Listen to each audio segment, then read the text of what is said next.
കശാപ്പ് നിയന്ത്രണ വിജ്ഞാപനത്തിനെതിരെ ശക്തമായ വിമർശനം ഉയർന്നിരുന്നു. ഈ സാഹചര്യത്തിലാണ് വിജ്ഞാപനത്തിൽ മാറ്റം വരുത്തുന്ന കാര്യം മന്ത്രാലയം പരിഗണിക്കുന്നത്. കശാപ്പ് നിയന്ത്രണത്തിൽ നിന്ന് പോത്തുകളെ ഒഴിവാക്കാനാണ് നീക്കം. ഇതിനായി കന്നുകാലിയുടെ നിർവചനത്തിൽ മാറ്റം വരുത്തുന്ന കാര്യം മന്ത്രാലയം പരിഗണിക്കുന്നു. ആദ്യഘട്ടത്തിൽ വിജ്ഞാപനത്തിൽ മാറ്റം വരുത്തേണ്ട സാഹചര്യമില്ലെന്ന നിലപാടിലായിരുന്നു കേന്ദ്ര വനം പരിസ്ഥിതി മന്ത്രാലയം. എന്നാൽ കേരളം, കർണാടക, ബംഗാൾ എന്നീ സംസ്ഥാനങ്ങൾ രംഗത്തെത്തിയതോടെയാണ് മന്ത്രാലയം പുനർചിന്തനത്തിന് തയ്യാറായത്. കന്നുകാലിച്ചന്ത സംസ്ഥാന പരിധിയിൽ വരുന്ന വിഷയമാണെന്നും വിജ്ഞാപനം സംസ്ഥാനത്തിന്റെ അധികാര പരിധിയിലുള്ള കടന്നുകയറ്റമാണെന്നും ബംഗാൾ മുഖ്യമന്ത്രി മമതാ ബാനർജി ആരോപിച്ചിരുന്നു.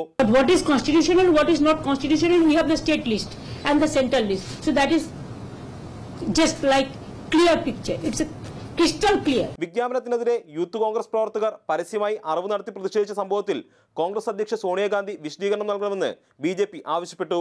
കണ്ണൂരിലെ സംഭവത്തിൽ രാജ്യത്തെ മതേതര സംഘടനകൾ എന്തുകൊണ്ടാണ് മൗനം പാലിക്കുന്നതെന്ന് ഉത്തർപ്രദേശ് മുഖ്യമന്ത്രി യോഗി ആദിത്യനാഥും ചോദിച്ചു. മാതൃഭൂമി ന്യൂസ്, ഡൽഹി.